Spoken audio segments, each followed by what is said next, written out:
Welcome to my YouTube channel. This is me, Dr. Virali, and I am a gynecologist.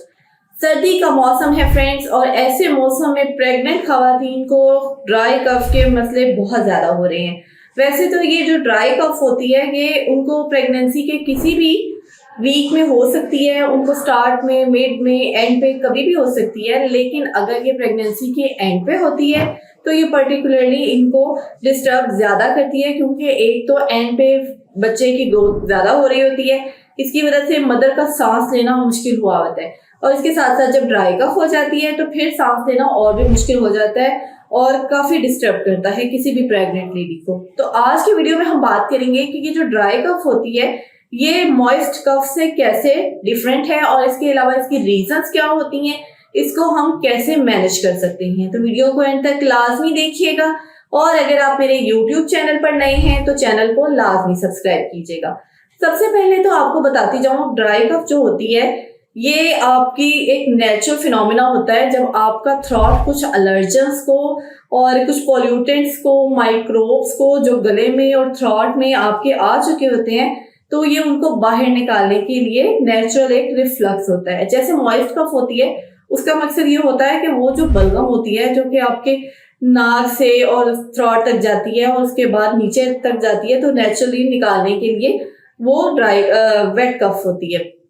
और इसी तरह से कुछ सिक्रीशंस ऐसी होती हैं जो हमारे फेफड़े बाहर निकालना चाहते हैं और वो फिर बलगम के जरिए बाहर निकालते हैं। तो जो ड्राई कफ होती है उसका इसके अलावा कोई खास मकसद नहीं है कि वो जो पॉल्यूटेंट या अलर्जेंट या फिर कोई इरिटेंट गले में अगर आ गया है, तो ये सांस की नाली में आ गया है, तो वो नेचुरली उसको बाहर निकालने की कोशिश करता है। लेकिन ये ड्राई कफ जो होती है ये बहुत ज़्यादा डिस्टर्ब करती है। इसको नॉन प्रोडक्टिव कफ भी इसीलिए कहते हैं कि इसमें कोई बलगम प्रोड्यूस नहीं करनी होती, और ये सिर्फ और सिर्फ डिस्टर्बेंस पैदा करती है प्रेग्नेंट खातून को।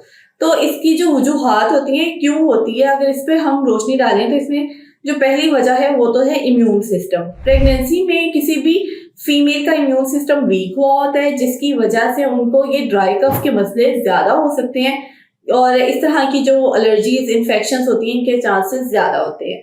नेक्स्ट बात करूँ तो वो है एलर्जिक राइनाइटिस। जो एलर्जिक राइनाइटिस होता है ये बेसिकली एक एलर्जी की किस्म है जिसमें म्यूकस मेम्ब्रेन्स की एलर्जी हो जाती है, और ये कोई भी कोई एलर्जन हो सकता है, कोई पोलन ग्रेन हो सकता है, कोई फर हो सकती है किसी भी एनिमल की, या ग्रास हो सकती है, या किसी भी चीज़ से इस तरह से एनवायरनमेंट में आपको एलर्जी हो सकती है। और ऐसा एक्सपोजर जब भी होगा तो आपको एलर्जी होगी। ना सिर्फ ये कि आपका जो ड्राई कफ है वो होगी, बल्कि आपको फ्लू भी होगा, आपको आइज में भी वाटरिंग हो सकती है। तो ये सारी एलर्जिक राइनाइटिस की वजूहात है। एक प्रॉब्लम होती है राइनाइटिस ऑफ प्रेगनेंसी। प्रेगनेंसी में ईस्ट्रोजन का लेवल ज्यादा होता है, और इस ईस्ट्रोजन हार्मोन का लेवल ज्यादा होने की वजह से वैसे ही मेम्ब्रेन्स जो होती हैं, म्यूकस मेम्ब्रेन्स, उनकी स्वेलिंग हो जाती है, उनकी सोजिश हो जाती है। तो इसी तरह से नाक की जो मेम्ब्रेन होती है उनकी भी सोजिश होती है, और जो थ्रॉट की मेम्ब्रेन्स होती हैं उनकी भी सोजिश होती है, और इस वजह से ड्राई कफ होती है। कोई बलगम इसमें भी प्रोड्यूस नहीं होती। इसके अलावा बात करूं तो एस्थमा, दमे की जो बीमारी होती है, इसमें भी ड्राई कफ होती है, और इसके कोई इसमें स्पूटम नहीं आता। ये भी बहुत कॉमन है। प्रेगनेंसी में बहुत सारी खवातीन आती हैं जिनको दमे का मसला ऑलरेडी होता है। इसके अलावा बात करूं कुछ अंडरलाइन कॉजेज की, अंडरलाइन इन्फेक्शंस की, तो ऐसा भी हो सकता है कि आपको कोई भी इन्फेक्शन हो, कोई नमोनिया हो सकता है, या फिर आपको कोई फेफड़ों की इन्फेक्शन हो सकती है जिसकी वजह से आपको ड्राई कफ हो। वैसे नमोनिया वगैरह में ज़्यादातर प्रोडक्टिव कफ होती है, लेकिन ड्राई कफ भी हो सकती है। और इसके अलावा कुछ वायरल इन्फेक्शंस होती हैं जो कि ड्राई कफ करवाती हैं। वायरल इन्फेक्शंस ड्राई कफ का एक बहुत कॉमन काज है। इसके अलावा एक कंडीशन होती है ब्रोंकोस्पैज्म। ब्रोंकोस्पैज्म ये होता है कि आपकी जो सांस की नालियों के अंदर मसल्स होते हैं वो सिकुड़ जाते हैं, और वो सांस की नालियों को तंग कर देते हैं। इस वजह से आपको सांस लेने में प्रॉब्लम होती है और आपको ड्राई कफ का मसला होता है। ये ब्रोंकोस्पैज्म वैसे भी हो सकता है, आपको किसी भी इन्फेक्शन में भी बाज़ हो जाता है। फेफड़ों की सोजिश जिसको ब्रोंकाइटिस कहते हैं उसमें भी हो जाता है। और इसके अलावा अगर आपकी किसी एलर्जन के साथ एक्सपोजर हुआ है, आपको किसी भी चीज़ से एलर्जी हुई है, आपको कोई इंसेक्ट ने काट लिया है, या कोई भी ऐसी चीज़ आपको ब्रोंकोस्पैज्म करा सकती है। बाद कुछ मेडिसिन भी ब्रोंकोस्पैज्म करा देती हैं, तो इसकी वजह से भी आपको ड्राई कफ हो सकती है।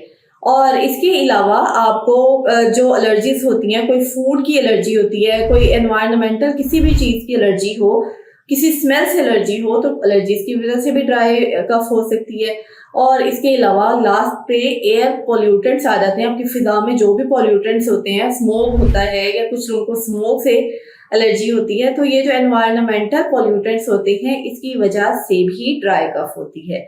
अब बात ये है कि जो ड्राई कफ है इसकी रेमेडीज क्या है, इसको घर में आप कैसे ट्रीट कर सकते हैं।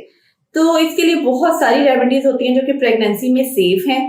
आप जिंजर टी ले सकते हैं, आप गार्लिक का इस्तेमाल कर सकते हैं। मैंने आपको पिछली एक वीडियो में एलिसिलिन का बताया था जो कि कंसंट्रेटेड गार्लिक कंपाउंड है, उसका यूज भी ठीक है। पानी का इस्तेमाल ज्यादा रखना है आपने पानी में आप हाफ स्लाइस आप लेमन का डाल सकते हैं। इसके अलावा आप हनी का इस्तेमाल कर सकते हैं। हनी एंटी माइक्रोबियल है, एंटीसेप्टिक है, एंटीबैक्टीरियल है, तो इस हनी के बहुत ज्यादा फवायद होते हैं। इसके अलावा आप ग्रीन टी का इस्तेमाल कर सकते हैं, जो शानदार मिलता है, वो भी सेफ होता है प्रेगनेंसी में, आप उसको भी यूज कर सकते हैं। इसके अलावा सूप्स का इस्तेमाल कर सकते हैं, और अगर सूप्स में आप फ्रेश कटा हुआ अनियन डालेंगे तो इससे और भी ज्यादा फायदे मिलते हैं।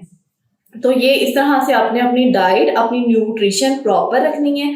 आपने एक वैक्सीन फ्लू की मिलती है, बाज़ का फ्लू के साथ ही ड्राई कफ हो रही होती है, तो आपने वो फ्लू की जो वैक्सीनेशन है वो भी आपने करवा लेनी है प्रेगनेंसी में, वो भी सेफ होती है। और इसके अलावा जब आपको कुछ बाज़ बात होता है कि आपको ड्राई कफ के दौरे पड़ते हैं, थोड़ी थोड़ी देर बाद बहुत ज्यादा कफ आती है, तो उसके लिए एक रेमेडी है कि आपने जो बादाम होते हैं उनको भिगो के रखना है, और उसके बाद जो उनकी स्किन होती है उसको उतार के उसकी एक पेस्ट बना लेनी है, और उसमें आपने शुगर ऐड करनी है और बटर ऐड करना है। और जब भी आपको वो कफ हो बहुत ज्यादा, तो आपने वो उसके 1 या 2 चम्मच ले लेनी है। तो ये भी बहुत इफेक्टिव रेमेडी है। तो इन तरीकों पे अमल करके आप अपनी होम रेमेडीज के जरिए अपनी ड्राई कफ को बेहतर कर सकते हैं। और इसके अलावा आपने ख्याल रखना है कि हर्बल टीज मिलती हैं, लेकिन हर हर्बल टी आपके लिए सेफ नहीं है, तो इस बात का आपने ख्याल रखना है। और जो मेडिसिन जो होती है वो आपने कभी भी ओवर द काउंटर नहीं लेनी। किसी भी चीज के लिए आपने डॉक्टर के प्रेस्क्रिप्शन के बगैर मेडिसिन नहीं लेनी। ड्राई कफ की बहुत सारी मेडिसिन मिलती हैं, कुछ लोजेंजेस मिलते हैं जो कि थ्रोट को एनेस्थेटाइज कर देते हैं, जिसकी वजह से आपको खांसी का आराम मिल जाता है फौरी तौर पे, लेकिन वो आपके लिए सेफ नहीं होते। तो जो भी प्रेस्क्रिप्शन होगा वो आपकी डॉक्टर आपको एडवाइस करेंगी। अब आजकल जो कफ सिरप्स मिलते हैं उनमें कफ सप्रेसेंट होते हैं, कफ सप्रेसेंट में डेक्स्ट्रोमेथॉर्फन होता है, वो सेफ है प्रेगनेंसी में, उसको आप यूज कर सकते हैं।